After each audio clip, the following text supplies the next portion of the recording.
తల్లిదండ్రులు భిక్ష తెచ్చుకోండి, మీరు డబ్బులు కొంచెం తెచ్చుకోండి. తల్లిదండ్రులు భిక్ష డబ్బులు తెచ్చుకోండి.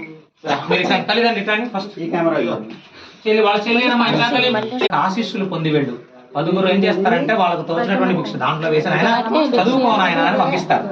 అలా చదువుకోమని చెప్పేటప్పుడు గృహస్థులు ఏం చేస్తారంటే అన్ని ఇప్పుడు ఏంటంటే డబ్బులు వచ్చినాయి, ఒకప్పుడు డబ్బులు లేవు, అన్ని బంగారం రూపాయి 10 రూపాయి పావాలని ఇవన్నీ తీసుకెళ్లి దాంట్లో వేస్తే ఇవి గురువుకి ఇచ్చి, గురువు గారు మాకు ఇది ద్రవ్యం పొందాను, ఇది తీసుకొని మీరు విద్య నేర్పించండి అని చెప్పేవాళ్ళు. అలా మీరు గురువు చరణం వేస్తూ అటు కాశీ ప్రయాణం వెళ్తారు. ఇంకా ముందు భిక్ష మీ ఇద్దరని ముందు భిక్షాందేహి అంటే ఇచ్చేవాడు దదామి ఇస్తున్నాను అని వేయండి. ఇస్తున్నానని కానీ దదామి అని కానీ వేయాలి. ఓకేనా? కొబ్బరి చెప్ప వేయకండి, ఓన్లీ బియ్యము మీద తోచిన ద్రవ్యం దాంట్లో వేయండి అంతే. రైట్, ముందు జరగండి. అడుగు ఫస్ట్ అడిగితేనే భిక్ష వేయాలి, అడిగిచ్చి వేయండి భిక్ష మంచిది. అది దేహి భవతి భిక్షాందేహి భవాన్ భిక్షాందేహి 3 సార్లు మీరు 3 సార్లు వేయండి.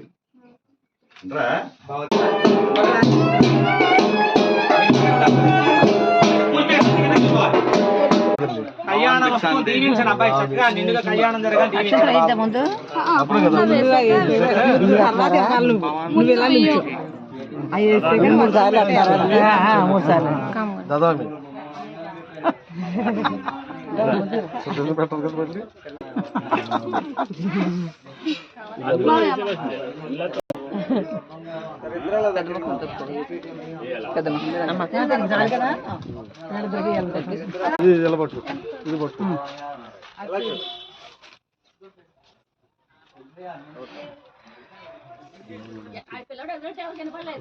అడిగానండి కదా మరి కాశీ వరకు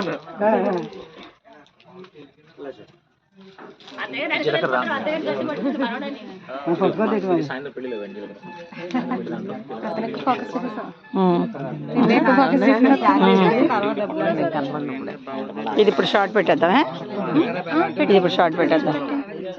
ముందు విడివిడిగా ముందు మీరు కలిపేస్తే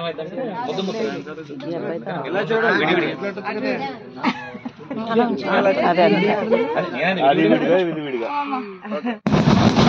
ఏం కదా తెలజాను